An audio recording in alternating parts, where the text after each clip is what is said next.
Today we received a new update in Black Ops 6 with some major changes to assault rifles and SMGs, the recon perk specialist, and some minor adjustments to equipment, score streaks, XP earn rates, and movement. Let's start with the meat and potatoes of this update, the assault rifle adjustments. So this year, they're showing how they update weapons a little differently by showing the damage adjustments at the weapon's specific ranges. We can take all of this data plus the detailed stats information and create a beautiful chart to break down time to kill at every range for every weapon. If you take a look at this at first, it might look overwhelming, but I promise you it's very straightforward. The chart is showing pre-patch time to kill as well as post-patch time to kill, so while it may look a little busy, it's a great representation of the changes made. Looking at the XM4, the time to kill went from 375 milliseconds at a range of greater than 44 meters to now only 40 meters. It will still be a 5-shot kill to the body anywhere from 0 to 40 meters. The AK-74 had its 4-shot kill potential at 42 meters lowered to 38 meters. Anything longer than 38 meters will now be a 5-shot kill to the body. It previously had 3 damage range values, but now it only has a minimum damage range and a maximum damage range. Same with the Ames 85, there are now only 2 damage range values. The 5-shot kill potential has been lowered from 55 meters to 50 meters, while anything after that will be a 6-shot kill. The GPR-91's 5-shot kill potential has been lowered from 48 meters to 45 meters, so barely no change, and this shouldn't be very noticeable. The Model L also now has only 2 damage range values, and the 4-shot kill potential has been lowered from 50 meters to 44 meters. The Goblin MK2 stays the same other than the fact that there are now only 2 damage range values. The 3-shot kill potential and time to kill remain the same up to 40 meters. Anything after that, it's a 4-shot kill. Lastly, the AS Val gets a pretty big nerf here. It had 4 damage range calculations previously, but now only has 3.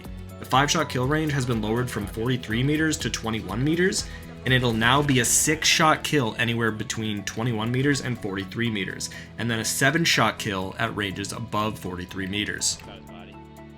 As you can see, all of the assault rifles received slight nerfs to their damage ranges, but you're only gonna really notice it at ranges above 40 meters, and to be honest, a lot of the gunfights in this game are pretty short range, so it shouldn't affect too much. The AS Val will be noticeably worse at mid to long range now, but it will still shred up close. I think these are all good changes and should help the overall weapon balance. There were some big changes to the SMGs as well. The SMGs actually got a buff, so the weapon balance is going to feel much tighter now after the AR nerf and the SMG buff. Let's take a look at the SMG chart. The C9 increased all of its time to kill ranges by a few meters, as you can see, with each damage range category getting a buff of 2 to 3 meters. The KSV gets the biggest buff here, and while its 4 and 5-shot kill ranges stay roughly the same, it now has 6-shot kill potential between 16 and 30 meters, with a time to kill of 375 milliseconds at that range, and then 525 milliseconds for any range greater than 30 meters. The Tanto basically stayed the same, receiving a small buff at all ranges, but you likely won't notice anything different while using the Tanto.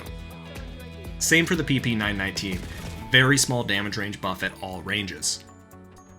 The Jackal also received a buff, which comes as a bit of a surprise considering it's still very good, but it gets a buff at all ranges with the 6-shot kill potential getting better between 21 and 30 meters. Lastly, the Compact 92. While it still had the fastest time to kill of 220 milliseconds between the ranges of 0 to 15 meters, it will suffer significantly after that range, being an 8-shot kill between 15 and 27 meters, and a 10-shot kill anything greater than 27 meters. Whatever you do, do not shell mid to long range. The SMG buffs are slightly underwhelming when comparing to the AR nerfs, but this should bring a little bit more weapon balance into play with these small range buffs.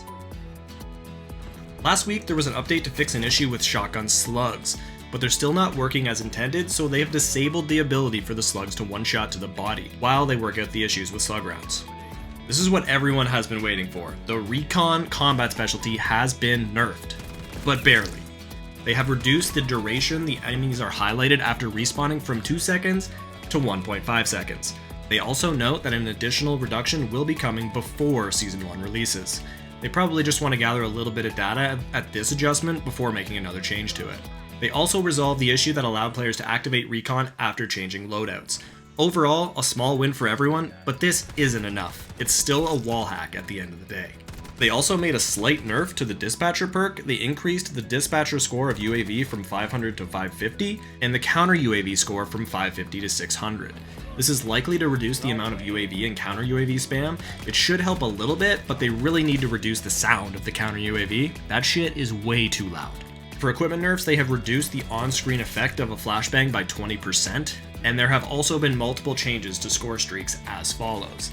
They increased the health of UAV and counter UAV, however, rocket damage will remain the same. They increased the initial explosion radius of the napalm strike, reduced the entry delay of the LDBR, increased the fly-in speed of the strategic bomber, and reduced the score cost of interceptors from 1250 to 1150.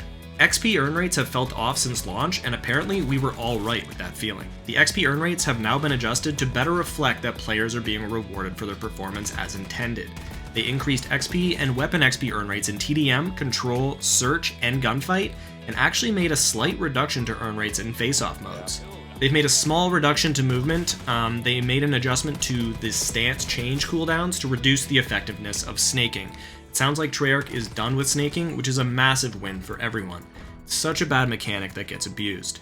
That's going to cover everything worth mentioning.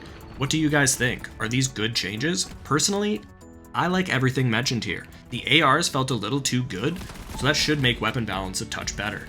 That recon change was a bit minor, but still a win, and the earn rates getting a buff is huge as well. I've been having a ton of fun with Black Ops 6, and if you're looking for more Call of Duty content, hit that subscribe button. It's completely free. I'll see you guys next time. We'll chat then.